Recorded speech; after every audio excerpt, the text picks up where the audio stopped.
let's begin with the theme of this event, which is women in power. And there are kind of two meanings of that. One is women in power like yourself or Hillary Clinton or Angela Merkel or Hillary Clinton almost. And the second is women in power all the way across the world.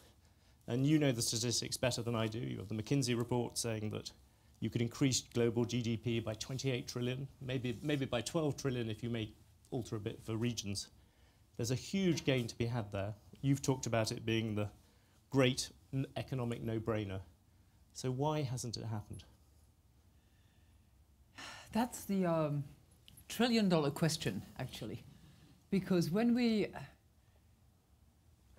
look at what is needed for everyone, we tend to say that we want more growth. We tend to say that we want more diversification of the economies so that they don't rely on one single source of resources. We tend to say that we want less inequality because we are now really demonstrating that excessive inequality are a source of instability and are not conducive to sustainability of growth. So if you park just those three buckets, more growth, less inequality, more diversification, including women in the economy addresses those three issues. It increases growth significantly, and you know the numbers, you have them as well, and many in the room have them. You can increase US GDP by 5%, but you can increase Indian GDP by 27%. If you look at diversification, we have now documented evidence of the fact that when women participate in the economy and in the labor market as much as men do, you have a more diversified economy. And by bringing women to the labor market, giving them access to finance, you reduce the inequality. And we've really now documented extensively at the IMF that you can actually reduce the Gini coefficient by 10 points if you have women participation in the labor market at the same level as men. So, and we can talk about the corporate world later on, but it's just completely obvious, which is why I've said that it's an economic no-brainer. Yet it is happening very, very gradually. And it's only happening a little bit faster when there are quotas, incentives, in order to push women into both the labor market, access to finance, circles of decision makers, parliaments. When you look at the number of women in parliaments around the world, it's about 20%. And it should happen. So we have to ask, why is it not happening as you just did? What is preventing women from achieving what they can achieve? Do you think it's something to do with the leaders? I mean, just to give you an example, you've got President Abe, he's been in Japan, he's been trying to do stuff, not much has happened. Or even look at Barack Obama. Some people in this room might feel that he did do something by pushing money towards low-income workers and things like that, but in terms of diversity of his cabinet, in terms of doing things specifically to help women, it would be hard to claim he did a lot. You know, I think that there is somehow, I'm a very optimistic person by nature, but I think that I see, and I hope this will last, some momentum in that field. When I was at the last UN General Assembly, a few blocks from here, the UN Secretary General said, "I am a feminist." Justin Trudeau said, "I am a feminist." The Prime Minister of Jamaica, who is heading that group, says, "I am a feminist." Great. Now, I think it is up to us, women and men who have vested joint interest in this, turning to them and saying, you are the leaders in your respective countries. You form the leadership of the world. Show us how you're going to be feminist and who you're going to hire, who you're going to promote, what policy measures you will have in place, whether your infrastructure programs are going to focus on what is actually helpful for women in order to limit and eradicate, hopefully, violence against women, how you're going to put in place inclusive finance so that women are not the victims of the middleman, the violence that is, eventually in developing countries gets into the way of them being economic actors.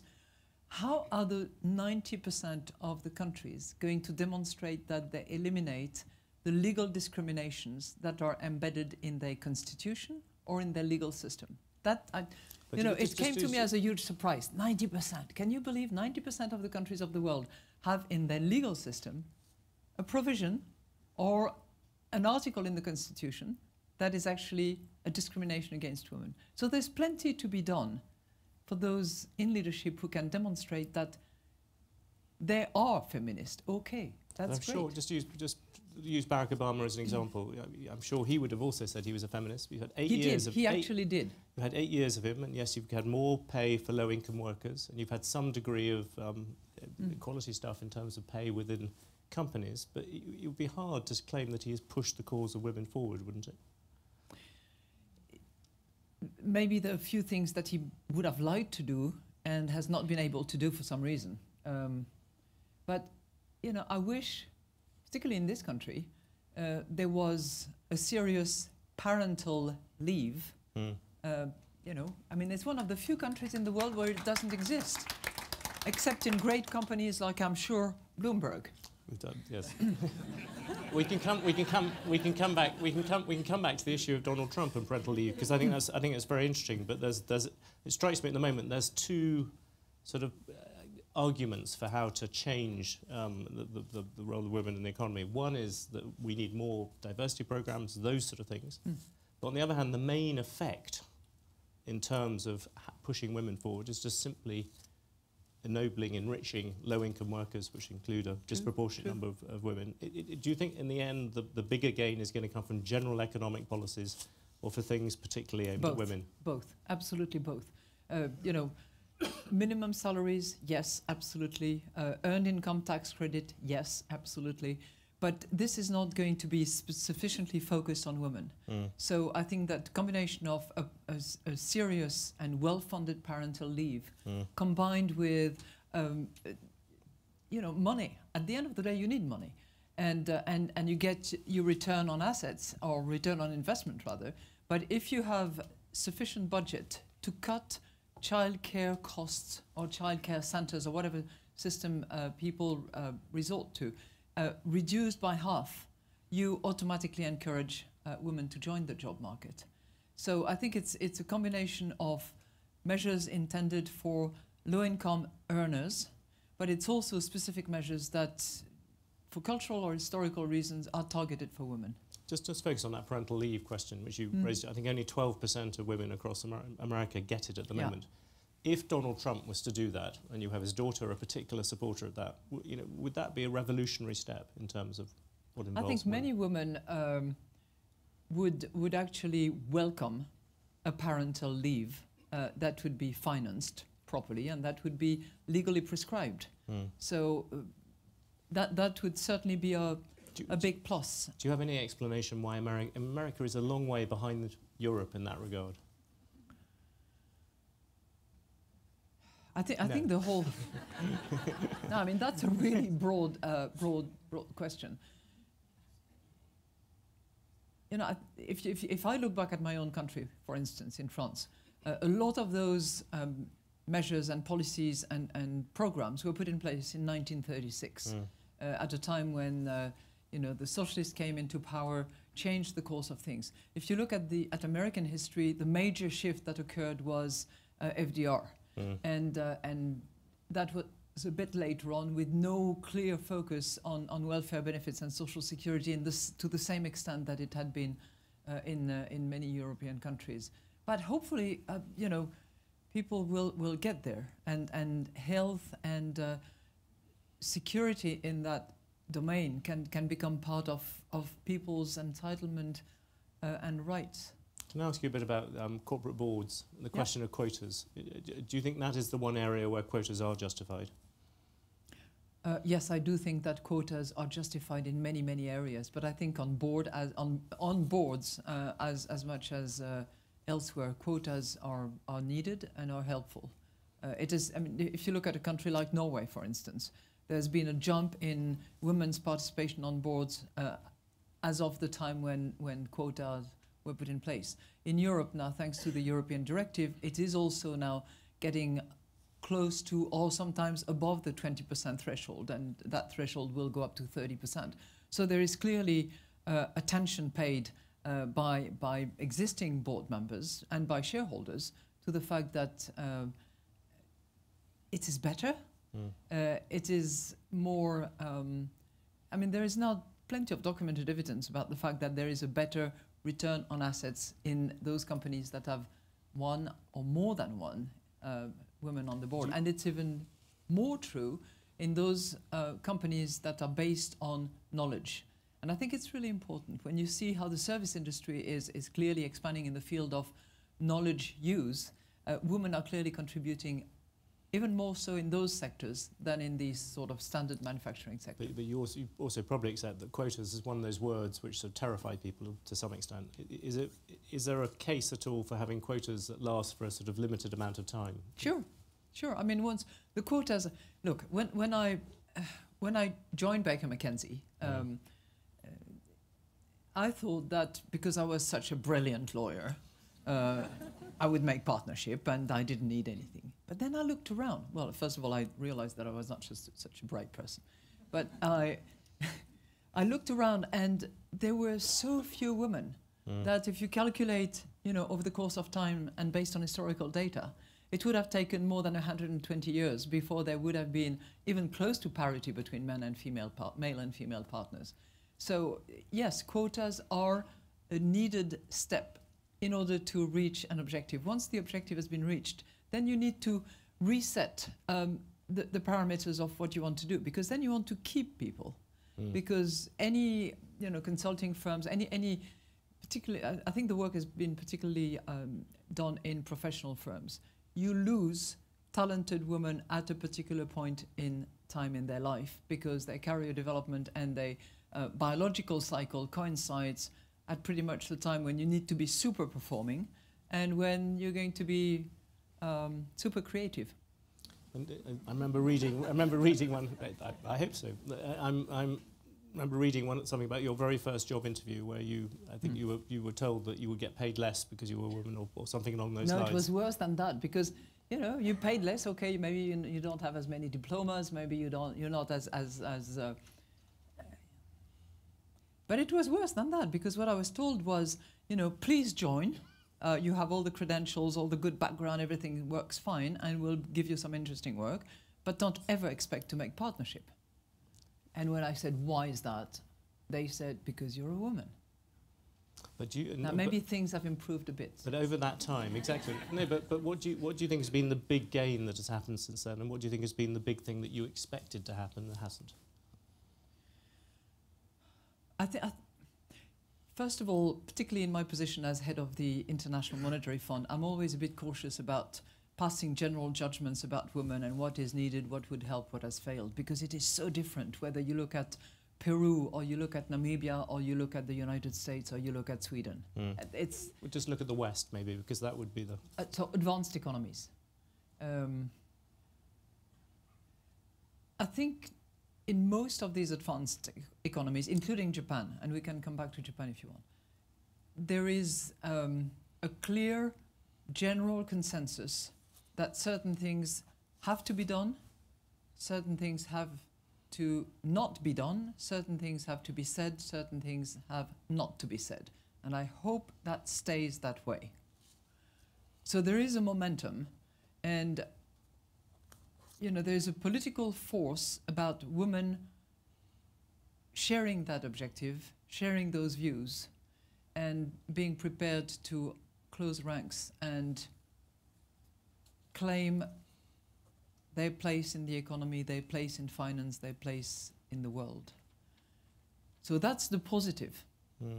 I think enough sort of self-awareness and probably a bit more solidarity amongst women, which was not a given in the mid-late 70s. What has not improved is very often the perception of others, and that goes to the cultural elements. You talked about Japan. In Japan, I think many women have, including his wife actually, have convinced Prime Minister Abe that it was critically important to improve the position of Japanese women, to welcome them to the workforce, to make it equal for them, to facilitate the custody, not custody, but the guardianship or the caring of their children while they were at work. Yet it is not changing massively yet. So the perception, the cultural environment, the misrepresentation, the apprehension, which is often the result of how other people perceive women, not so much how women perceive themselves. That has not changed. But speaking of how women perceive themselves, there's a lovely book by Kathy Kay and her friend about the confidence factor, which I think is still true today. And that's, you know, I wondered why I came into this room with my notes. It's a factor of my insecurity and my lack of confidence. I have notes too. But then I saw that John had his. On that subject, you talk about women closing ranks. I mean, at the moment in America, there is a very obvious counterexample. You had a woman running for president who was extremely well qualified. You had a man running against her who had, let's put it this way, less qualifications on the face of it. And on top of it, he wasn't a woman, that's for exactly. But on top of that, he'd also been caught, I think, saying things which most people would interpret as misogynist. And yet, most white women voted for Donald Trump. What does that tell you about that sort of idea of women in power? Well, I would hope that, irrespective of what happened in the past, that respect,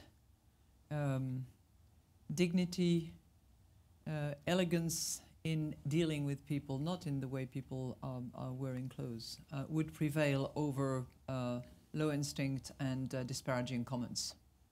But all the same, it does seem to put it this way, maybe misogyny doesn't matter as much as some people say. I hope not. Maybe but on Donald Trump to revitalise his reputation. And I hope not, and I think that it is each and every one of us' responsibility to make sure that it is not. But and it's more of a human dignity issue than a female issue. What about the issue? Just on staying on Donald Trump for just a second, you know, we've said these bad things about him. My comments were not addressed to him. My comments are general, because there are many corners of the world where women are suffering an attitude which puts them in a lower position or in a subordinated situation or in a state of dependency and humiliation which is unacceptable. Yes.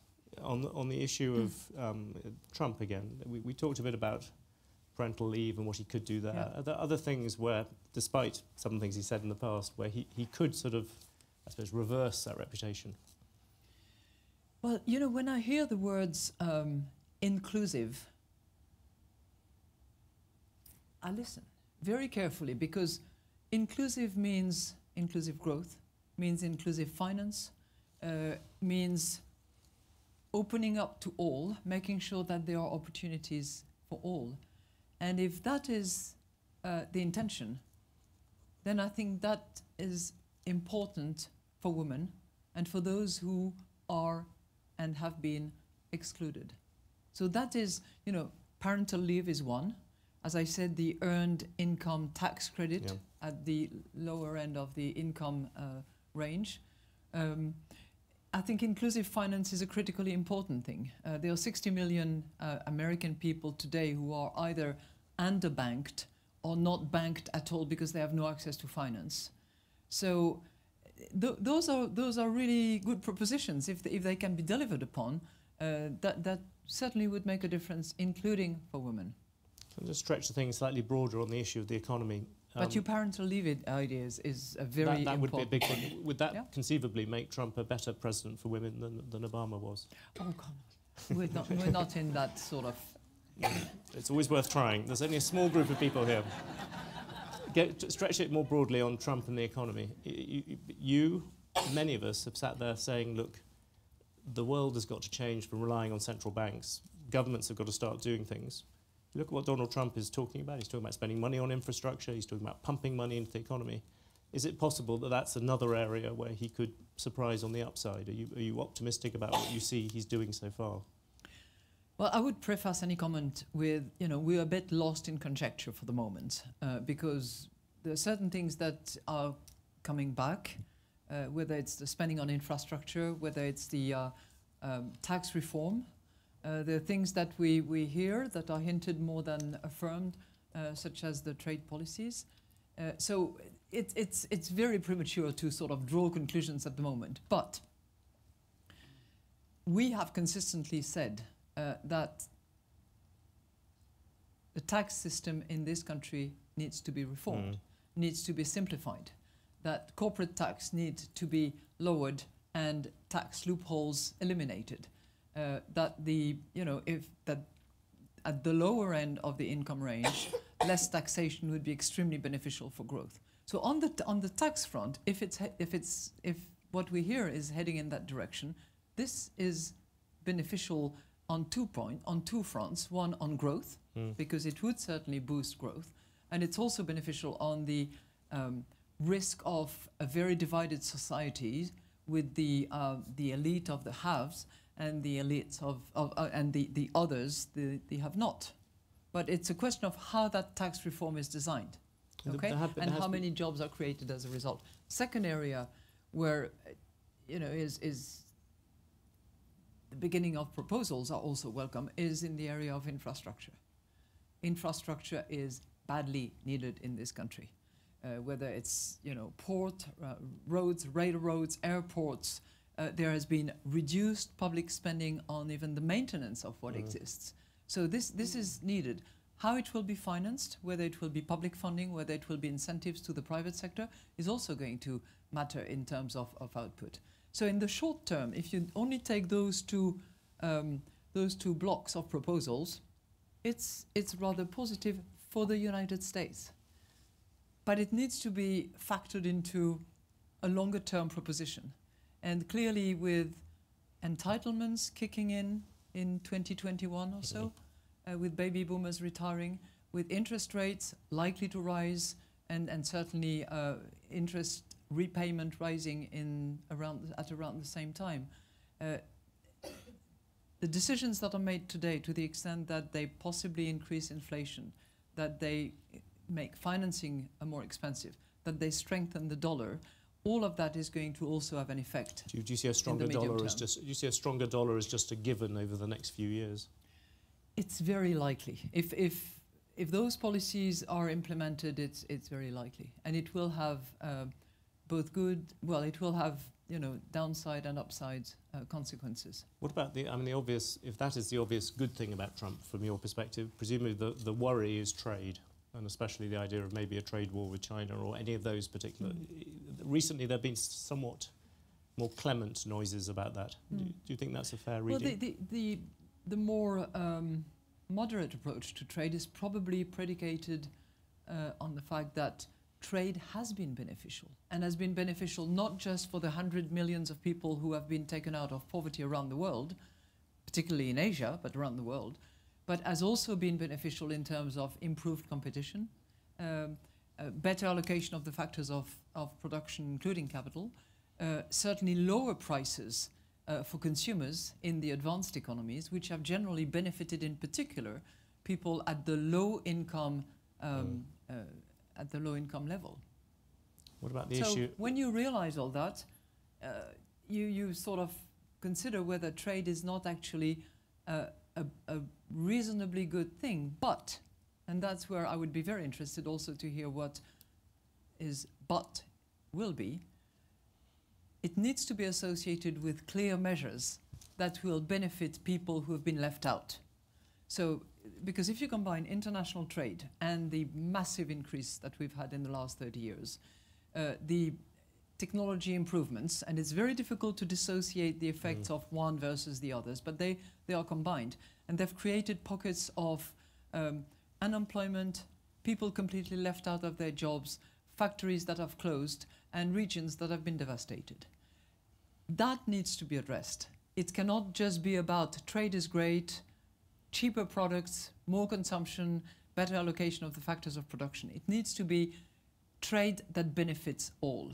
And for the moment, that second part, which is addressing the issues of dislocation of supply chains, people displaced, people out of their jobs and out of any training, that is surely critically the problem important. there is that trade doesn't benefit all. It benefits different people in different ways. It benefits, as you pointed out, lots of poor consumers in America, but there will also be people who are obviously hit by it and are frightened about it, and they are the people who voted for Donald Trump and for Brexit. And there are generally those people who have either lost their job or whose job is not paying them so much anymore, or whose children are not going to get a job in the same vicinity as where their parents have been because of change in the supply, in the manufacturing supply chain, because of the fact that it's a lot cheaper to produce elsewhere than in such or such state in the United States. And that's where a particular effort needs to be put in place. By way of social safety net, by way of minimum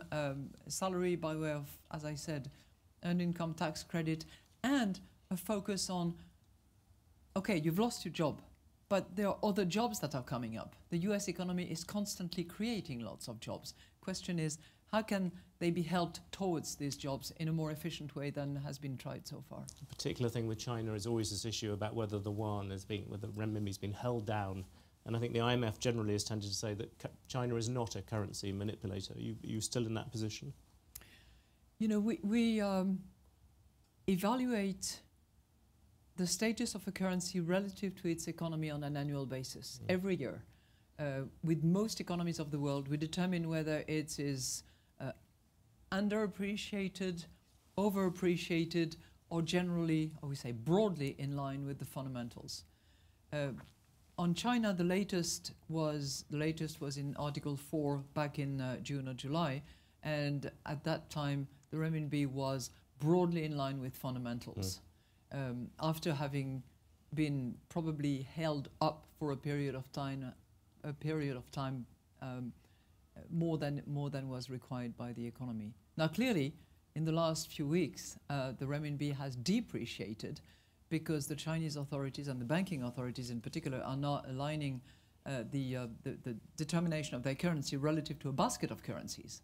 And when the dollar appreciates, which is one of the components in the basket, clearly other currencies around the world, including the renminbi, are declining because it's a zero-sum game. When one goes up, others go down. Shall we return to the continent from which we both came?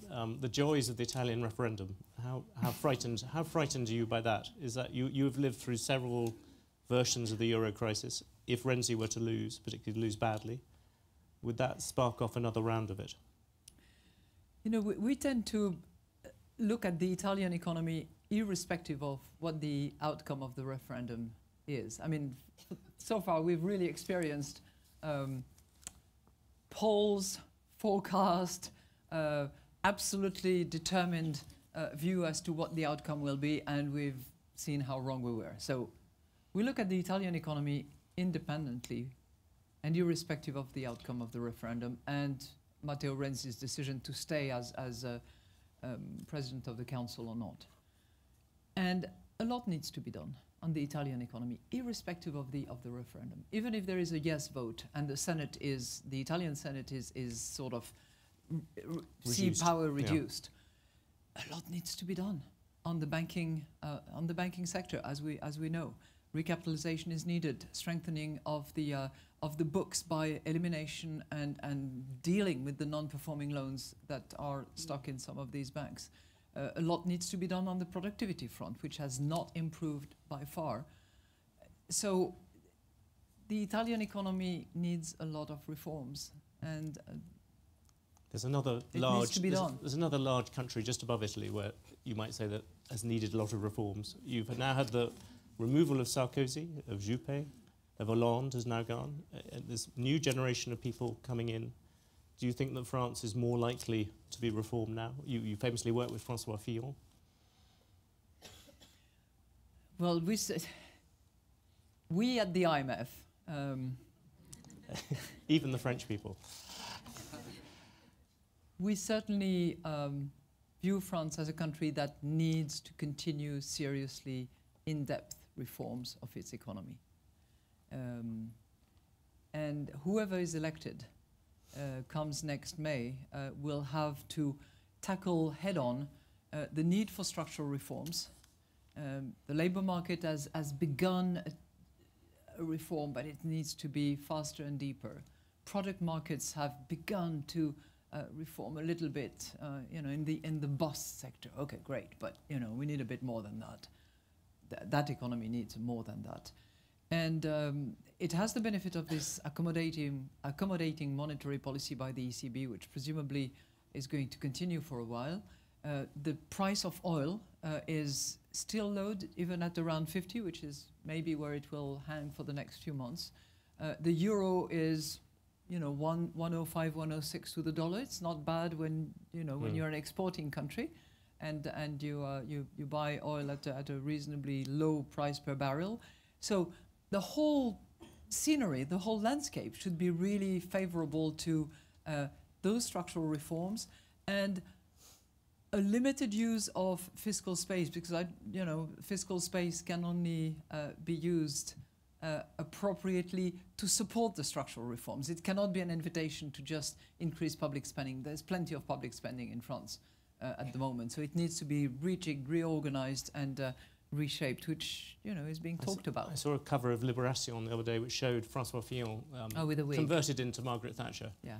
Is he a big enough personality, in your view, to be the Margaret Thatcher of France? What I know of him is that he's certainly a determined reformist.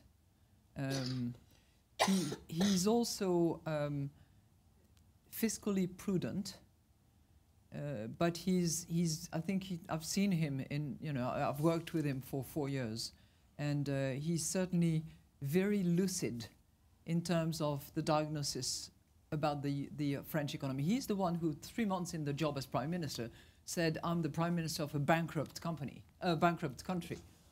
which didn't please very much the President then. He's now running against a man who described France as Cuba without the sunshine. That's right. That's right.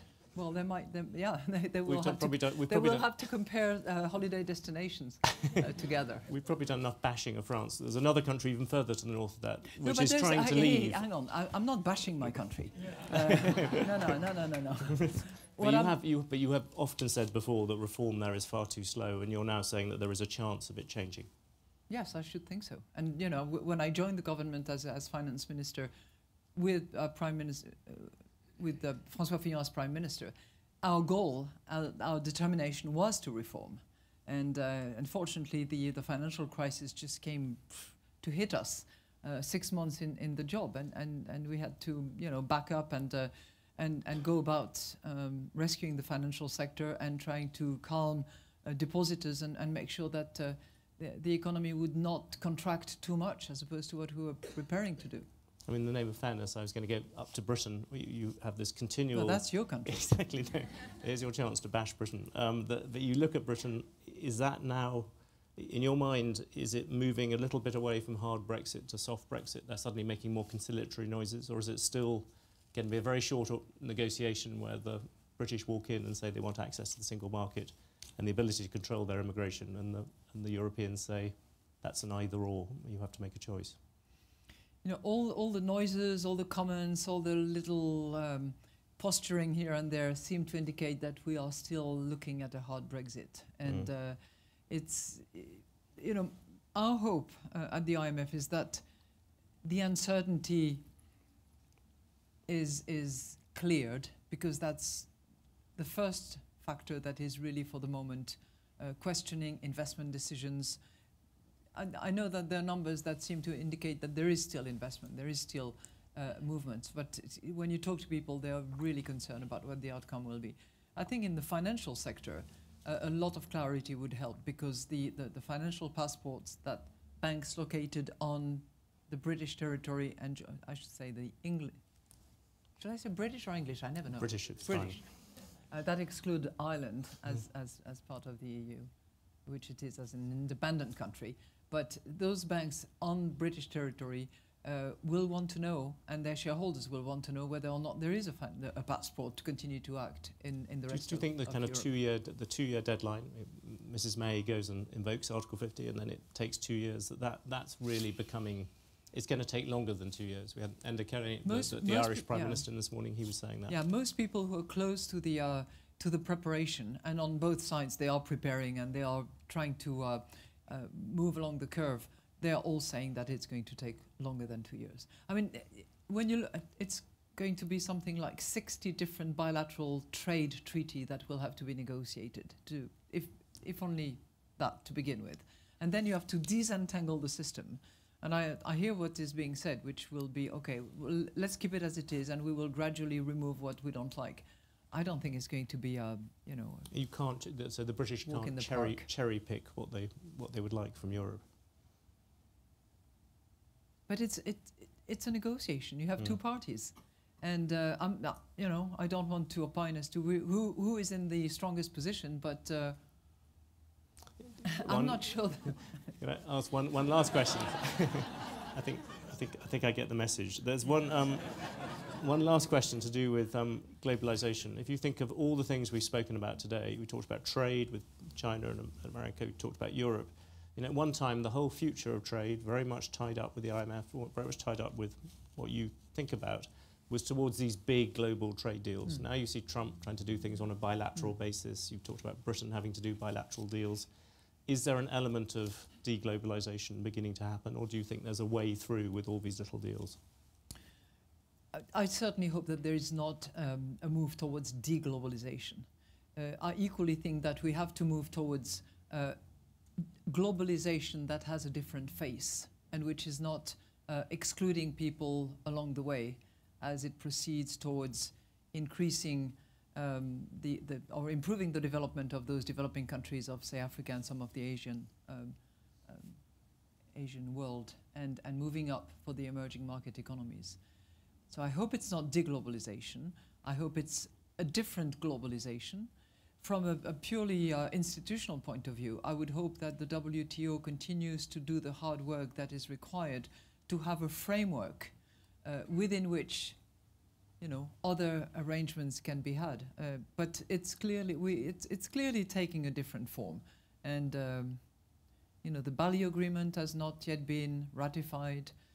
The Doha Agreement is a bit of the story of the past now. So a new framework has to be invented, and I hope that it can be proposed in sufficiently attractive way that are compatible with regional or bilateral agreements as well, which is clearly the road that it's taking. My IMF colleague are probably terribly upset with me because I'm supposed to say that a global deal is better than a lot of bilateral deals, and you know, the spaghetti bowl is not desirable. But I think that's. You just want one flat pizza instead. No, I think it, you know, a bit like in Europe, you have the subsidiarity principle. And I'm not suggesting that the global trade should be operated a la Brussels. But I think that having a general framework, which does not necessarily goes into the details, but is compatible with bilateral arrangements that can be negotiated, or regional arrangements that can be negotiated, might be a way for the future.